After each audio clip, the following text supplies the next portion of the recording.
Amém.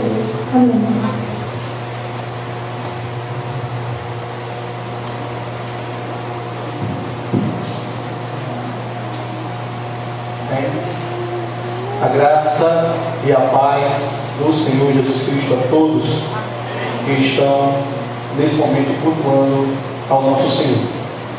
Hoje nós estaremos dando início a uma série de mensagens falando das 7 igrejas. São 8 mensagens.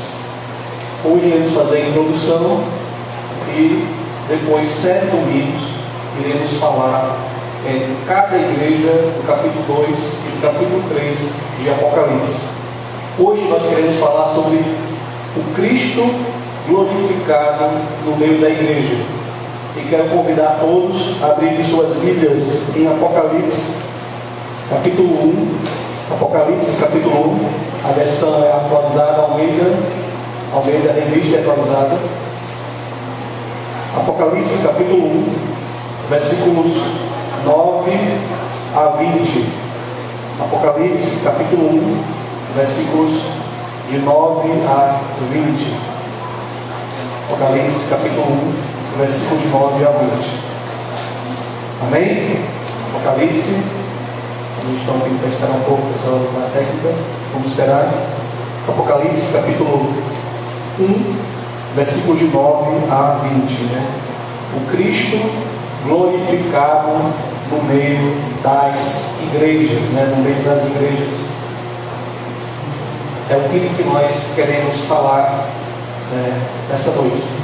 Leiamos, versículo 9, diz assim: Eu, João, irmão vosso e companheiro na tribulação, no reino e na perseverança em Jesus, achei-me na ilha chamada Patmos, por causa da palavra de Deus e do testemunho de Jesus.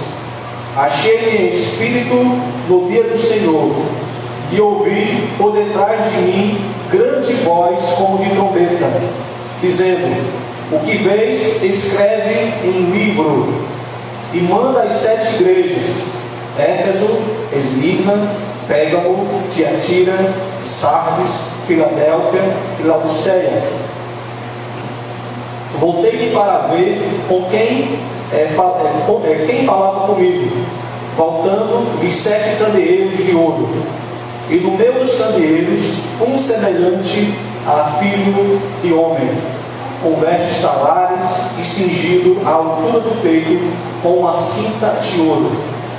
A sua cabeça e cabelos eram brancos como uma alva lã, como neve, os olhos como chama de fogo, os pés semelhantes ao bronze polido, como que refinado numa fornalha, a voz como voz de muitas águas.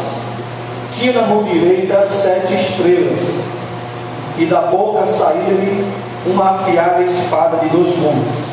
O seu rosto brilhava como o sol na sua força. Quando vi, caí a seus pés como morto. Porém ele pôs sobre mim a mão direita, dizendo: Não temas, eu sou o primeiro e o último, aquele que vive. Estive morto, mas eis que estou vivo pelos séculos dos séculos, e tenho as chaves da morte e do inferno. Versículo 19. Escreve, pois, as coisas que vistes e as que são, as que hão de acontecer depois destas.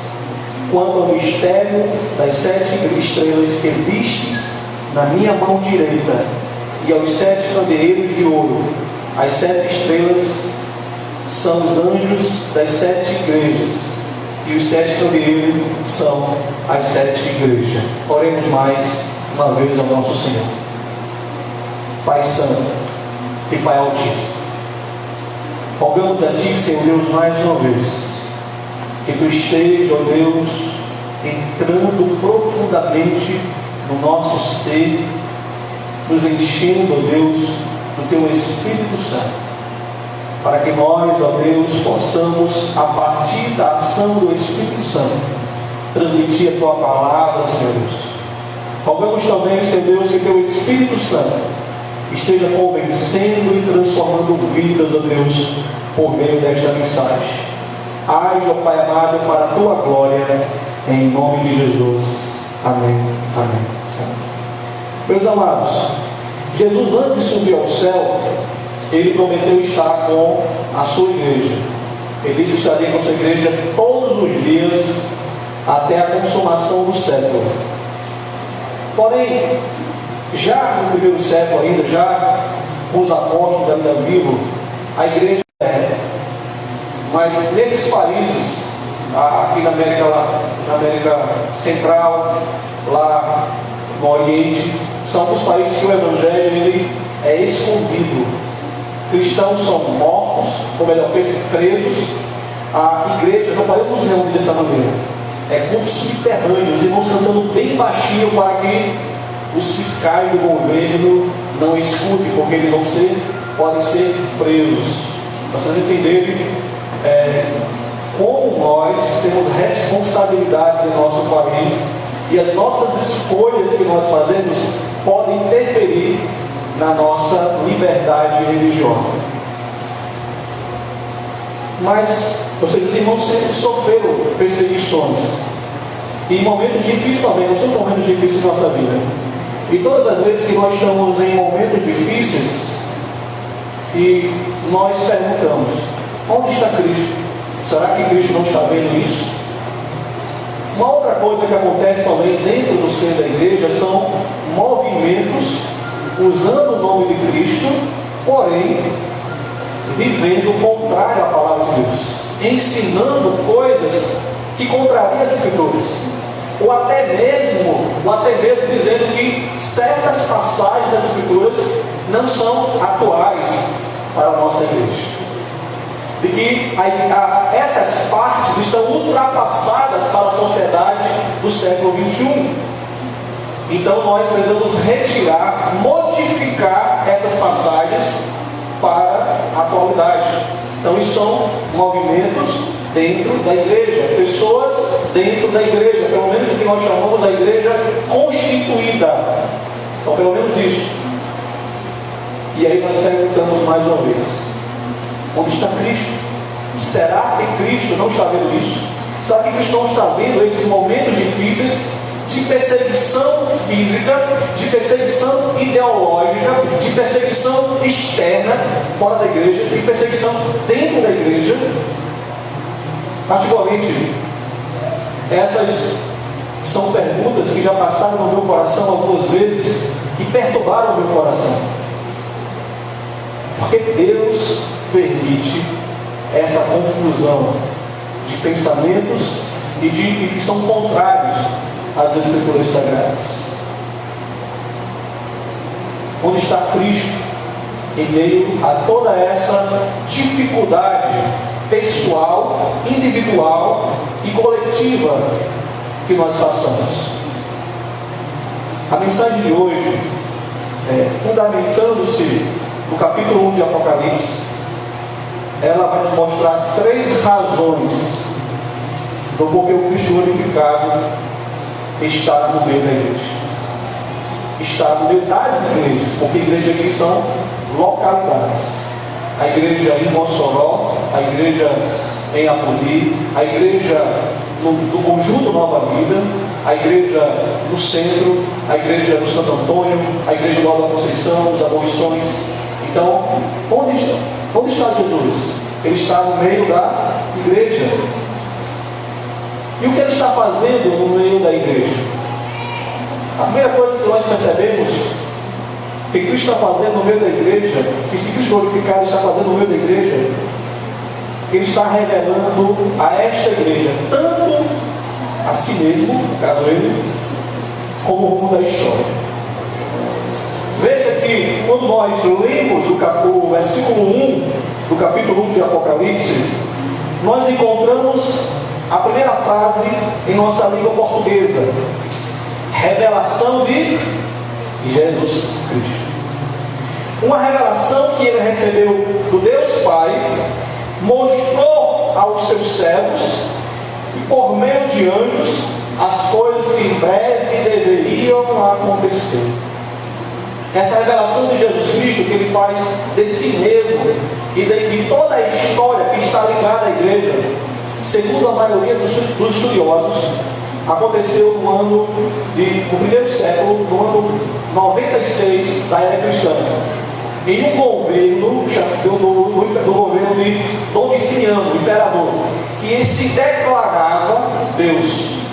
Vários imperadores na antiguidade, eles se declaravam Deus. Até mesmo na atualidade, alguns governantes, mesmo não se declarando verbalmente ao declarar Deus, mas em alguns países Deus é excluído e há estátuas de seus líderes.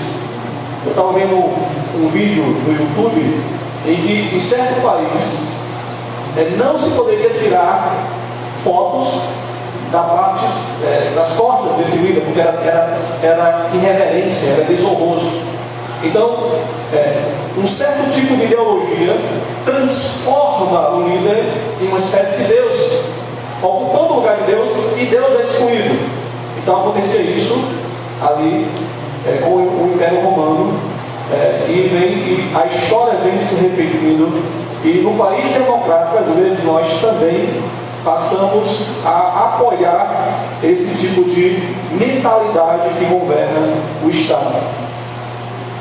Então nesse ano 96, em que a igreja estava sendo perseguida, tanto de maneira externa por grupos que apoiavam o imperador, como também internamente, ou seja, pessoas dentro da igreja estavam também contaminando a doutrina. Então isso não é novo. Quando você lê a Bíblia, desde a época de Moisés, por exemplo, você vai ver líderes se levantando, pessoas se levantando, distorcendo as escrituras, tentando mudar a palavra de Deus. Nós sabemos que a primeira pessoa que fez isso foi Satanás. Porque não é assim que Deus diz. Ou seja, está escrito, mas não é dessa maneira. E usa a cultura para mudar as escrituras. E esse movimento estava acontecendo, essa revelação da pessoa de Cristo, era nesse contexto de perseguição externa e interna, que Cristo se apresenta como sendo revelação de Jesus. Ele se apresenta como aquele que tem uma revelação. E nessa revelação, no livro de Apocalipse, de maneira especial, ele faz uma revelação de si mesmo e faz uma revelação daquilo que estava acontecendo e daquilo que aconteceu, daquilo que estava acontecendo e daquilo que iria acontecer durante a história da igreja, desde a sua primeira vida até toda a eternidade. Olha o que ele está fazendo. E é interessante, meus amados, no versículo 3, que ele vai trazer uma bênção. Ele vai dizer para nós que as pessoas que leem ou ouvem só aquilo de curiosidade. Naquele momento, mais de 99%, ou seja, 99% das pessoas não sabiam ler. Como elas aprendiam as escrituras? No culto. Elas prestavam atenção na leitura. Havia uma pessoa que sabia lia as escrituras, ela ouvia as escrituras, memorizava as escrituras. É assim que acontecia. Então a maioria da igreja não sabia ler, mas elas ouviam, aprendiam. Mas o texto está dizendo que há uma bênção não somente para as pessoas que leem ou que escutam, mas que guardam a profecia. Ou seja, essa revelação de Jesus Cristo que ele faz de si mesmo e dessa história. Essa revelação que nós falamos que torna a pessoa abençoada, ela foi enviada para 7 igrejas da Ásia Menor. Hoje, se você for no mapa, quiser no mapa lá, pode acessar lá no Google Maps, procura lá, Turquia, na parte oriental ali da Europa. Era ali que ficavam essas 7 igrejas, onde ficava a Ásia Menor. Pode procurar lá, você vai ver isso, né? Essas eram 7 igrejas. Mas por que essas 7 igrejas? Primeiro, no Apocalipse, o número 7 traz a ideia de perfeição e de completude. Então, quando ele fala de 7, ele está falando de 7 igrejas representativas da totalidade da igreja do Senhor. essas 7 igrejas, elas tinham características de várias igrejas locais. Por exemplo, no mundo atual, nós temos igrejas que são caracterizadas como Éfeso, que vai ser a primeira igreja, que vai ser a próxima semana. Nós temos igrejas que têm característica de Esmirna, que vai ser outra igreja. E para terminar, nós temos igrejas que parecem com Laodiceia, que é a última igreja. Sim.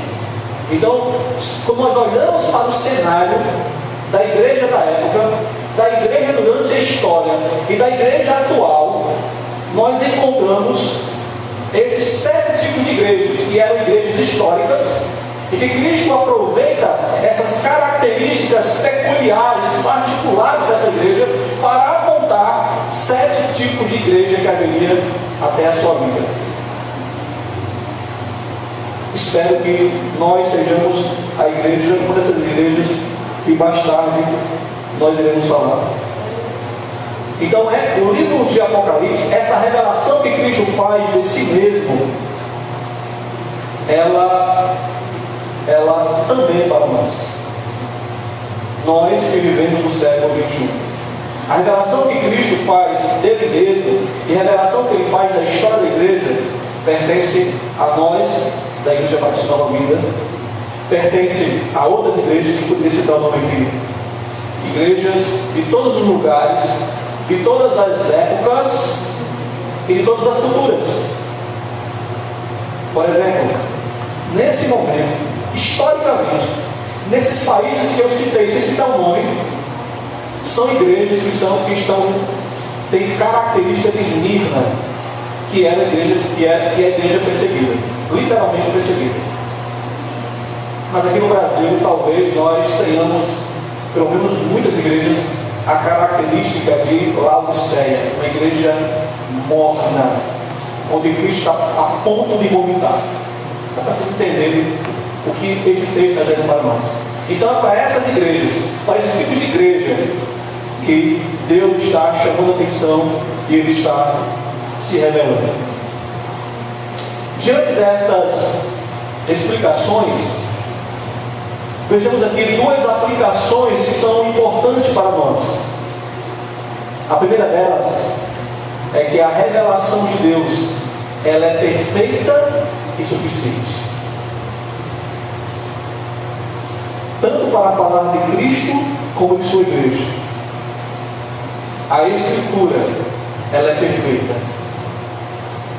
Nós não precisamos de uma mudança das Escrituras, porque o Deus que escreveu essa Bíblia há 2.000 anos atrás, ele não estava preso à cultura de 2.000 anos atrás, por mais que ele usasse a Escritura para transmitir a sua palavra. Mas os princípios dessa palavra aqui é perfeito. O que valeu para a igreja do século I, ela vale para a igreja do século XXI. Porque ela é perfeita. Ela não precisa ser atualizada, ela não precisa ser modificada, arrumada, porque ela é a revelação de Jesus Cristo para a sua igreja. É o que ele quis transmitir à sua igreja, por mais que haja parte dela que nós não gostamos, porque vai ferir diretamente a nossa natureza pecaminosa. Percebeu isso já? As pessoas geralmente que querem modificar as Escrituras, que não aceitam as Escrituras, porque as Escrituras vão bater de frente às suas ideologias, que aprenderam geralmente na escola, que aprenderam na TV, porque não tem tempo para ler as Escrituras.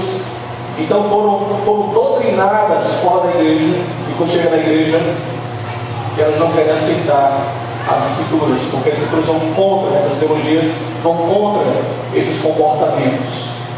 E por isso que elas querem se manter cristãs, porém querem adaptar a Bíblia à sua vida. Mas, meus amados, a revelação da Bíblia é perfeita. Não é ela que tem que ser mudada.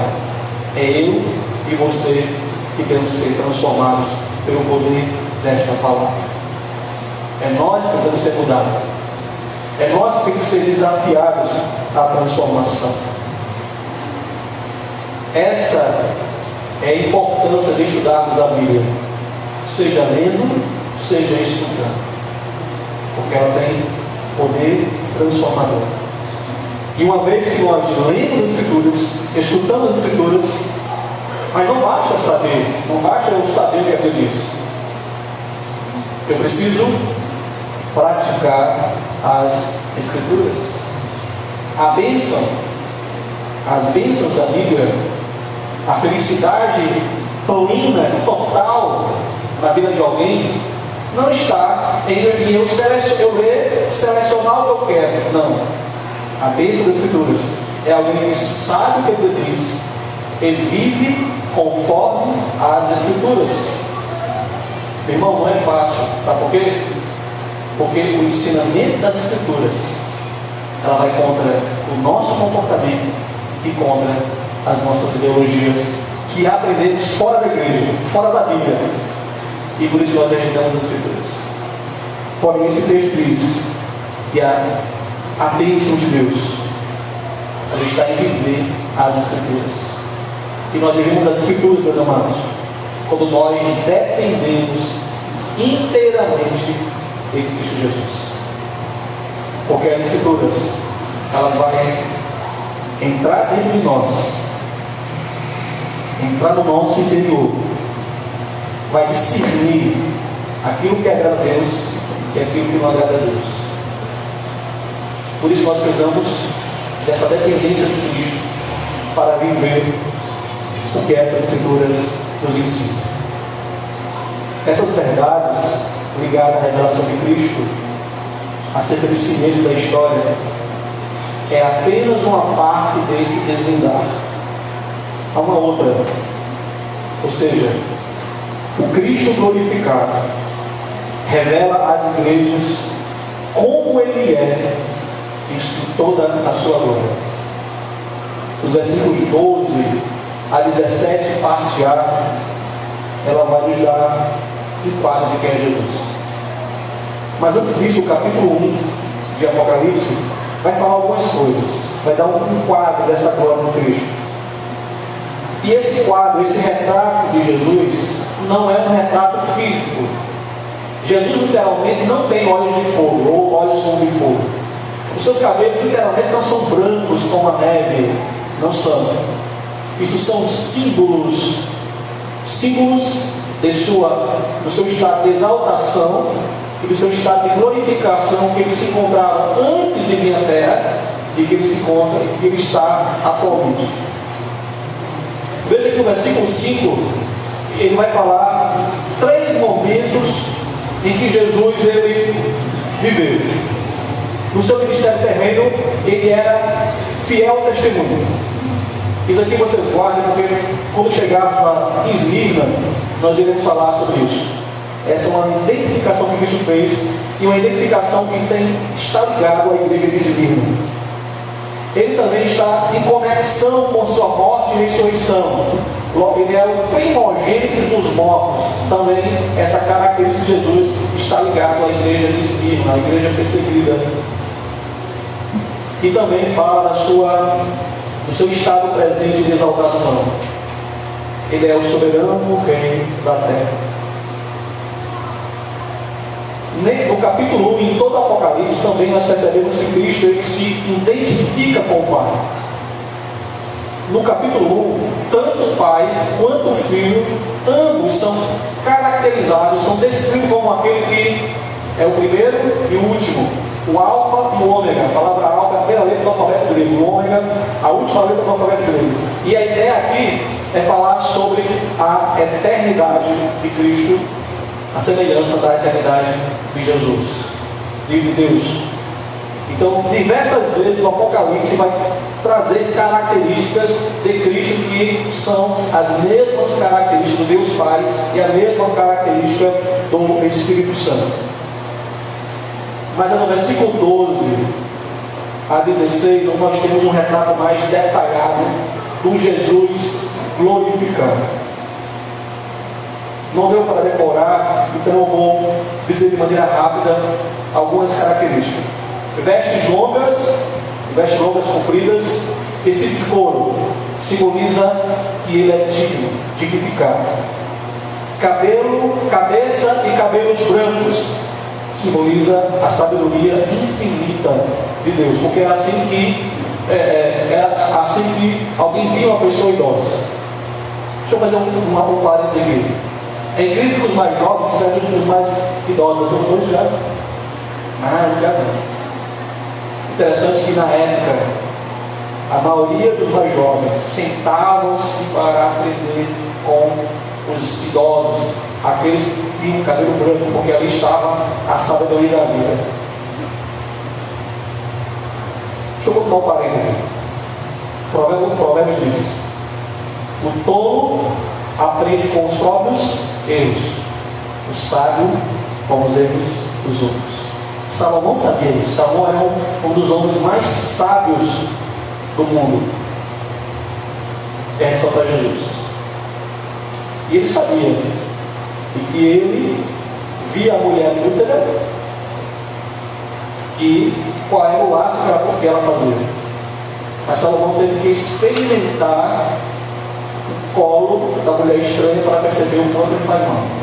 E ele escreve o livro Eclesiastes, possivelmente muitos sacrifícios que escreveu Eclesiastes, onde é o livro da decepção, onde vai dizer que tudo debaixo do sol, tudo nessa terra aqui é vaidade, mas uma coisa só é o bom: temer a Deus e guardar a sua palavra, os seus mandamentos. E agora Salomão, um homem idoso, ele olha para a sua trajetória, ele olha para Cantares, que é o livro da sua juventude, do seu libido, olha para o livro de Eclesiastes, que é o livro onde ele está maduro, onde ele percebe o contrário, o Eclesiastes da sua maturidade. Ele percebe, olha para trás, percebe o quanto ele percebe sobre esta vida, como nós aproveitamos essa vida do jeito que nós queremos e não do jeito que Deus quer. Então ele é um sábio que aprendeu com os próprios erros, mas foi tolo, ele sempre sábio. O sábio aprende com os erros do outro. Voltando para parênteses, a mãe disse: meu filho, não é para esse caminho não, porque eu teria. Não, mãe, a senhora foi porque eu não posso ir. Não seja tola, escute sua mãe, escute seu pai. Já passaram e não quer que você passe para esse caminho. Então, voltando aqui o texto, fechou o parênteses e volta para o texto. Pés como de bronze, símbolo de poderoso e autoridade. As 7 estrelas, queria explicar o próximo ponto. Boca como a espada, como o sol glorioso, a bebe glorioso. Cada parte dessa descrição de Cristo, elas vão ser repetidas nas 7 igrejas, caracterizando. Cristo vai se apresentar de uma maneira conforme cada igreja aparece, ou conforme a característica de cada igreja. E sabe o que acontece quando o apóstolo João ele experimenta essa visão do Cristo glorificado? Assim como aconteceu com os profetas no Antigo Testamento, e diferente daqueles que se dizem atualmente ver Cristo, semelhante aos profetas antigos do Antigo Testamento, e diferente de muitos daqueles que dizem que viram Cristo glorificado hoje, porque eles saem contando vantagens. O texto diz que João caiu aos pés do Senhor, e possivelmente com temor diante da glória de Deus. O que nós aprendemos com essa descrição do Cristo glorificado? E também dessa fraqueza ali, desse temor, desse carinho ali do discípulo amado. O que nós aprendemos com isso? Nós aprendemos que Jesus, no seu estado atual, ele é totalmente poderoso. Totalmente. Nada, nem ninguém pode impedi-lo quando ele age em nosso favor. Nada, nem ninguém pode impedi-lo quando ele age em nosso favor. Mas também, nada, nem ninguém pode barrar quando Ele age com disciplina contra alguém. Ele é todo poderoso. Ele disse: todo o poder do céu e da terra foi me dado. É esse o Cristo que está no meio das igrejas. É esse Cristo, todo poderoso, todo glorioso. É esse o Cristo que eu e você seguimos. É esse o Cristo que olha para a história da igreja e olha para a história do mundo,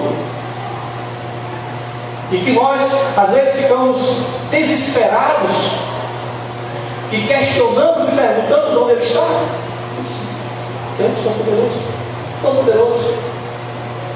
Nenhum governante, seja do Brasil, que ainda é um país democrático, ou seja de um outro país que não é democrático,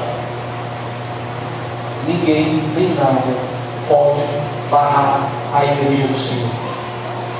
Se hoje no Brasil assumisse um poder que fechasse todos os templos, a igreja continuaria viva, continuaria crescendo e pessoas se convertendo, porque o nosso Cristo, glorificado, exaltado, tem todo o poder no céu e na terra.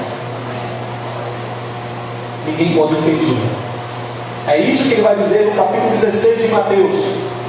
Ele vai dizer que as portas, algumas traduções dizem do inferno, mas seria as portas da morte, ou a morte, literalmente Hades, ou Hades no grego, que é o mundo dos mortos. Mas a ideia é: a morte não pode parar a igreja do Senhor. As dificuldades da vida não podem parar a igreja do Senhor. O coronavírus não pode parar a igreja do Senhor. Não pode parar um crente verdadeiro, porque o nosso Deus é todo poderoso. Todo poderoso. Nada nem ninguém pode impedir. Ninguém é mais forte, ninguém é mais exaltado do que Ele. Outra coisa que nós aprendemos nesse texto é que nós somos pecadores. É bem verdade que aqueles que entregaram a vida a Jesus são pecadores em transformação, são transformados de novo, estão passando pelo processo de santificação, mas ainda somos pecadores. E Deus é um Deus santo. E quanto mais nos aproximamos de Deus, quanto mais nos aproximamos de Cristo, percebemos a natureza pecaminosa que está em nós, e percebemos a pequenez que nós somos diante da grandiosidade do nosso Cristo.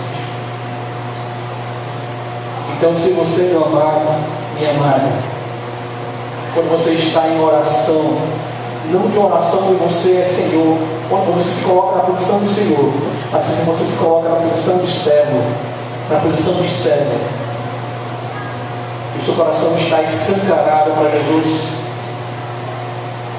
você vai ter temor diante da santidade, da grandiosidade de Cristo. Você vai olhar para você e vai sentir-se indigno diante da grandiosidade, da santidade, da pureza de Cristo.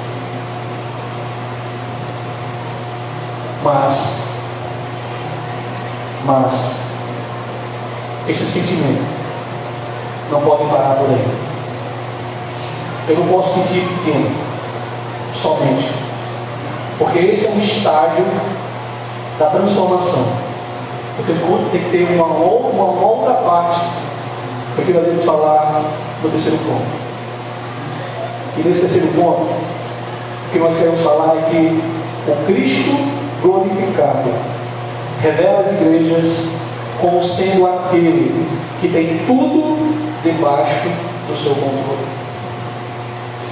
Nesses versículos 17, parte B, ao versículo 20, Jesus vai mostrar a João e também a nós que lemos o Apocalipse ou que escutamos o Apocalipse, uma série de símbolos que mostram, que indicam o controle e a autoridade de Cristo.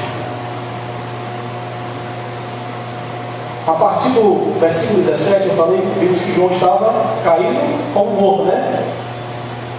Aí o texto diz que Jesus se aproxima dele e disse: não temas. Se você lê a Bíblia, ou escuta a Bíblia, desde Gênesis você escuta essa palavra, não temas. De Gênesis a Apocalipse. Diante da nossa fraqueza, Ele está constantemente nos chamando a não temer. Temer. Mas antes de dizer não temas, Jesus ele pega com a mão direita no ombro de João. E esse símbolo de com a mão direita é um símbolo de poder e autoridade. Diante de alguém que está se sentindo fraco, diante de alguém que está caindo, ele se coloca como o quê? Alguém que tem poder e autoridade. No versículo 18, Cristo se apresenta como eterno. Ele é aquele que vive, que foi morto, mas continua vivendo. Mais interessante aqui que nesse versículo ele vai dizer que tem a chave da morte do inferno. Mas a palavra inferno aqui, a melhor tradução seria mundo dos mortos, que é a palavra Hades. O Hades, que é o mundo dos mortos, inclui tanto o paraíso quanto o inferno. Mas aqui, a ideia é que ele tem poder. Ele tem poder e autoridade sobre a morte. Tem autoridade. A palavra-chave na Bíblia geralmente é a ideia de autoridade. Isso aqui é importantíssimo para nós entendermos esse poder de Cristo. No versículo 19, ele vai dar uma ordem a João para escrever essa visão. E no versículo 20 ele vai explicar o sentido das 7 estrelas. 7 estrelas, elas são os 7 anjos da igreja. De maneira tradicional, se entende que esses anjos, a palavra anjo, a palavra grega anjo, que vem do hebraico, ela tanto pode significar um ser celestial, um mensageiro celestial, como também pode significar um ser humano. Por exemplo, no capítulo 11 de Mateus, quando fala que João Batista era o anjo do Senhor, ou seja, o mensageiro do Senhor. Então, o nome anjo tanto pode significar um ser humano como um ser celestial. Ambas as coisas. No Apocalipse, anjo, com exceção dessas cartas, demais cartas, anjos são seres celestiais. Então, os intérpretes estão divididos. De maneira tradicional, tem que são os pastores, mas alguns, como Oswald, entende que aqui são anjos guardiões da igreja.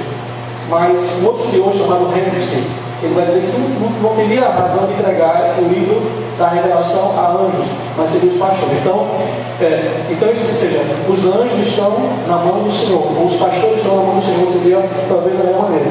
E os 7 candeeiros seriam as 7 igrejas. Candeeiros de luz, né? Então, ou seja, a igreja que está iluminando esse mundo hostil. Interessante que tanto os pastores quanto a igreja estão debaixo do controle e da autoridade de Cristo. É isso que o texto está dizendo para nós. Nesses versículos, nós percebemos Jesus tanto como um consolador, como aquele que tem autoridade. Autoridade sobre a igreja, autoridade sobre o pastor e a autoridade até sobre a morte. Isso aqui é importantíssimo, irmãos, para nós não tememos a morte. Muito importante. Quando Cristo deu essa revelação à igreja, no versículo 9 e 10, vai dizer que a igreja, João, estava na prisão da ilha de Patmos. Alguns irmãos também estavam sendo perseguidos e eram companheiros também dessas perseguições. E o livro de Apocalipse revela que muitos irmãos, inclusive aqui João vai dizer isso, alguns irmãos, alguns crentes estavam sendo mortos por causa da sua fidelidade a Cristo e a palavra de Deus. Era isso que estava acontecendo. Assim Cristo ele vai desvendar aquela igreja, que nada estava fora do controle dele. Até mesmo a morte estava debaixo e está debaixo do controle de Cristo. O que isso tem a ver conosco que estamos, fazemos parte da igreja do século XXI? O que tem a ver conosco? Fazemos parte de uma igreja local, como aqui da Igreja Batista Nova Vida. E eu repito, por mais que nós no Brasil ainda já está começando. Recentemente eu vi um zoom no Instagram, né? Já uma espécie de preparação que vai vir mais tarde, uma perseguição física, inclusive até mesmo de pessoas cristãs, fazendo perseguição por outro lado cristão. Uma espécie de ódio do bem. Então cuidado com isso. Cuidado com esse ódio do bem. Não existe ódio do bem. O ódio é ódio e Deus desaprova o ódio. Mesmo que nós não estejamos enfrentando esse poder governamental que persiga a igreja, que persiga cristãos, apesar que recentemente, no Maranhão, o pastor ele foi preso porque estava pregando o Evangelho perto da casa de uma juíza e contrariando a lei do nosso país. Isso é normal, acontece constantemente no nosso país, contrariando a Constituição. Aquela juíza prendeu um pastor. Não poderia, é contra a lei isso. Liberdade religiosa, horário normal não havia perturbação nunca, porque não estava dentro do horário, mas uma perseguição porque estava pregando o Evangelho. Mas mesmo que nós não tenhamos essa perseguição física aqui no Brasil, como há em outros países, no Oriente, na América Latina, países que infelizmente alguns gostam, aqui não também aqui na América do Sul também, alguns países queimaram templos religiosos.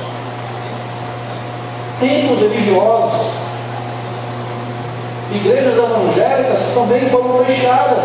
É proibido o Evangelho. Não tenho nessa não está dizendo umas coisas aqui, mas que eu posso.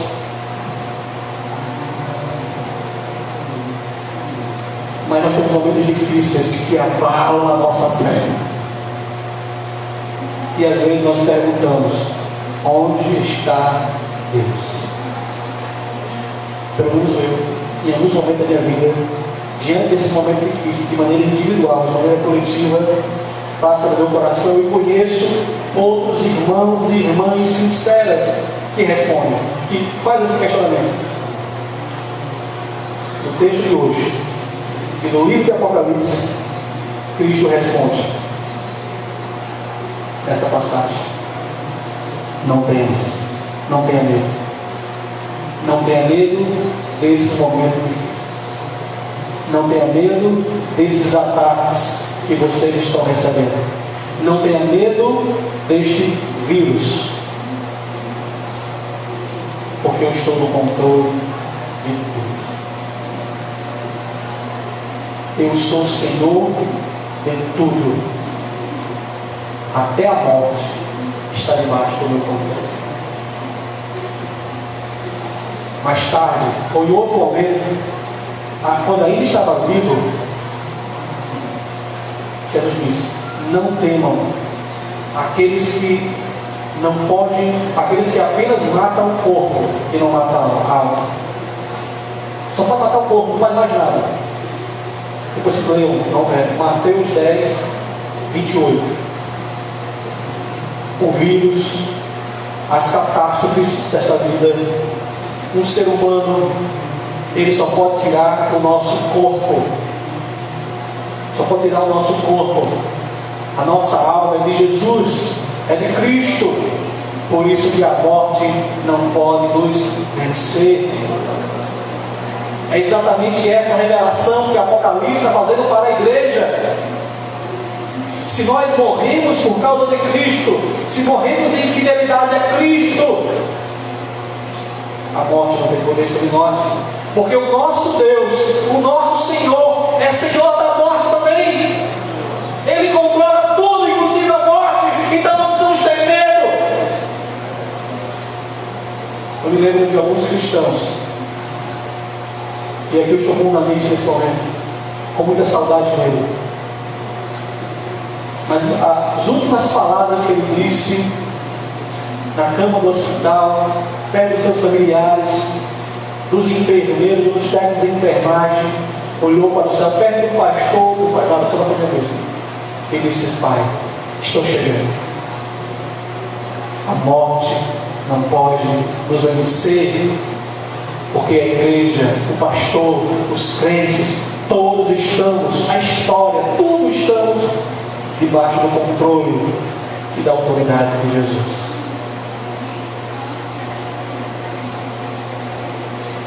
Ela pode até tirar a nossa vida, mas não pode tirar a nossa salvação eterna, meus amados. Se entender do porquê nós precisamos estar firme em Jesus, em meio à pandemia, em meio a perseguições, em meio a ataques, temos de depender inteiramente de Jesus, de Cristo. Não esqueçamos que o Cristo glorificado se encontra no meio da igreja, exercendo a sua autoridade e controle sobre tudo. E isso, em meio às lutas, aprenda a descansar em Cristo. Descansa em Cristo. Se as angústias desta vida cercarem você, calma. O nosso Deus, o nosso Cristo, tem autoridade sobre tudo. Até a morte pode nos alcançar, mas não é o final, porque somos dele. É nele que nós descansamos. Ele tem o controle de tudo. Louvado seja o nome do Senhor Jesus. Exalte o nosso Deus. Ele é totalmente glorificado e não está ausente. Ele está no meio de nós. Seja estando sozinhos ou reunidos como igreja, Ele está conosco. Essa foi a promessa dele. Ele está no meio da igreja e está com cada crente fiel, guardando a sua alma para toda a eternidade. É esse o Cristo que nós servimos. É nele que nós descansamos. E é com isso que eu quero convidar você agora a louvar, junto com o Ministério do Louvor. E você, mais uma vez, se render a Cristo. E você que está assistindo essa live, ou mais tarde, a gravação dessa live, este culto, a se render a Cristo. E não deixar que ideologia nenhuma, ninguém tome lugar que pertence somente a Cristo. Vamos ficar todos em pé, vamos cantar. Eu e o Pedro vamos louvar o nosso Deus.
que recebeu Cristo como Salvador, que está aqui no templo, que procura após, está aí na vida live, ouvindo esse vídeo, mora aqui em Mossoró, mora aqui perto da nossa igreja, também procure, e nós iremos cuidar de você.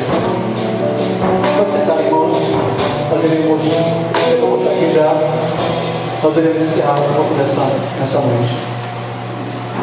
Que a graça e a paz do Senhor Jesus Cristo domine nos nossos corações.